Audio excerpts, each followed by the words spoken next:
Right peeps, it's Tersse back in the old squat box once again, and I'm here to give you my decided sort of considerations of the movie Star Wars Into Darkness.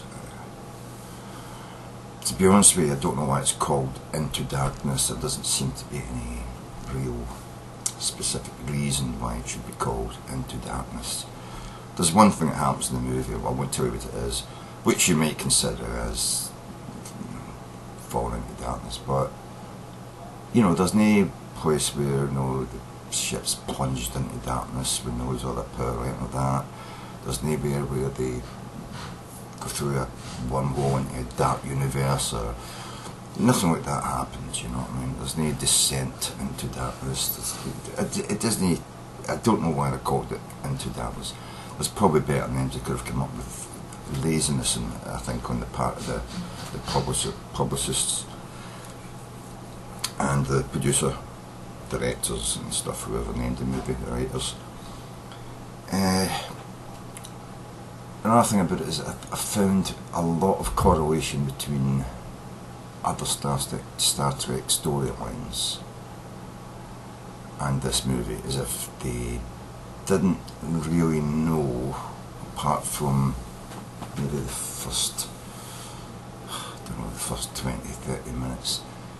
After that, they didn't really seem to know where they were going with the storyline, and they seemed to just cannibalise similar bits of storyline from previous Star Trek movies and even some Star Trek episodes, you might think. So I found that a bit underwhelming. The movie itself is well filmed, well produced. A lot of graphic explosions and death, you know. As you've seen in the trailers, if you've watched the trailers, there's a lot of exciting stuff happening, you know. But you know, just watch the things that remind me of other stuff.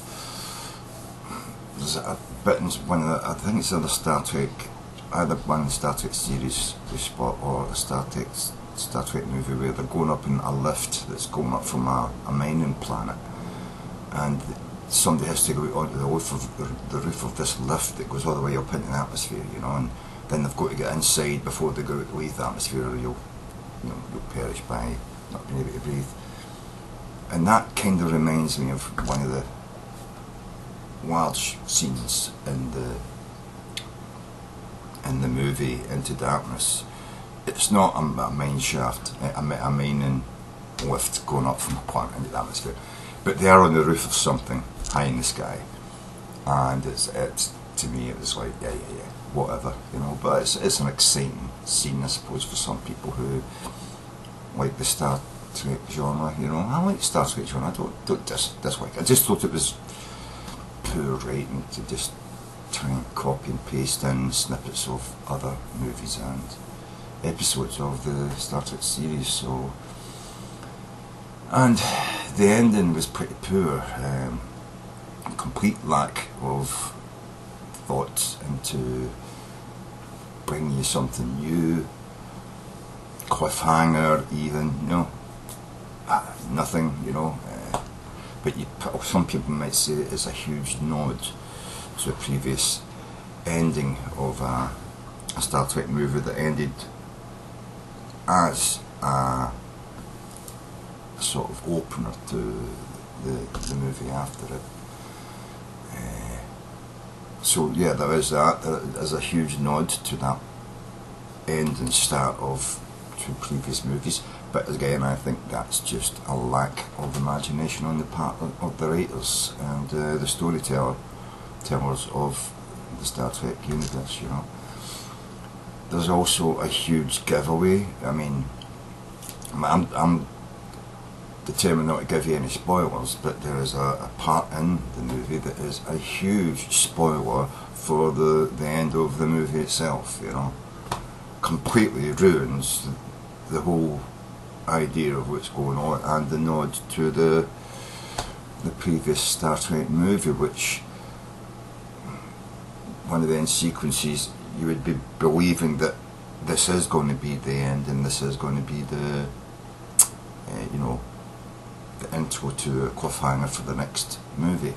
But no, they completely disavow you of that thought, because they've already shown you a clip. If you're watching the movie, you'll understand what I'm talking about once you see it. Once you've got, and it's a complete spoiler. It spoils the rest of the storyline that they're trying to give you, because you know then what's going to happen before you even get there.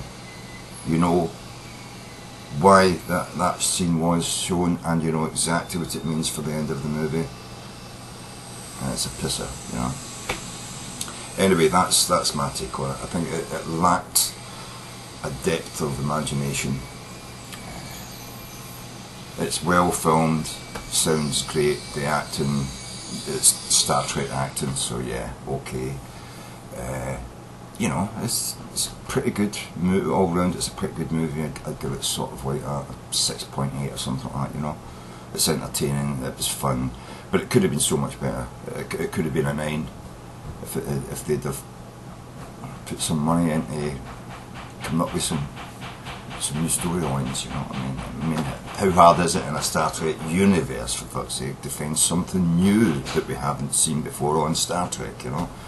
I mean, shit did it for fucking years on an episode a week in fucking Star Trek.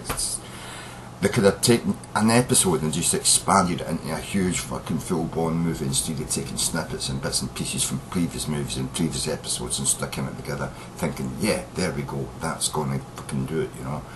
I felt disappointed in the story. I felt underwhelmed by the experience. But as I say, I'll still give it a 6.8 because I'm a fan. If I wasn't a fan, I wasn't into Star Trek, and I didn't like the characters, I would probably be giving it something like a 4.8 or a 5, honestly, you know. I would have said it's a mediocre movie.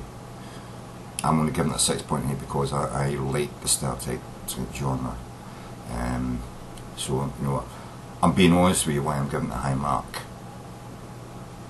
If I was being a complete critic, I would be giving it a 4.8 to a 5 maximum. That's my considered evaluation of Star Trek Into Darkness. So, if you're a Trekkie fan like me, you'll like it. And it will be a much better experience in a movie where you've got sound and shit, you know. And if you've got eyes that can see 3D and it's in 3D, I don't know if it's in 3D, but no, if you've got eyes that can see in 3D with the glasses, because I can't, one of my eyes is so weak, the other eye keeps taking over and I can't see 3D, it just looks blurred, so I can't watch 3D movies. Fucking waste of fucking, you know, technology as far as I'm concerned, you know what I mean? I just want the huge, big, gigantic surround sound experience. That would do me, you know what I mean? If you're going to go and see it in a cinema like that, rather than sitting with headphones on in your bedroom watching it downloaded from a legal site, then, you know, it is what it is, you know what I mean? But if you're a Trekkie fan, you'll love it. Especially, as I say, you see it in one of these big giant cinemas where the speakers around you and rumble seats or whatever they've got now, you know what I mean? I'm sure if they've not got that, that's coming. Rumble seats, you know what I mean? Yeah. Right. So, yeah, that's my considered opinion of Star Trek Into Darkness. Cheers, guys.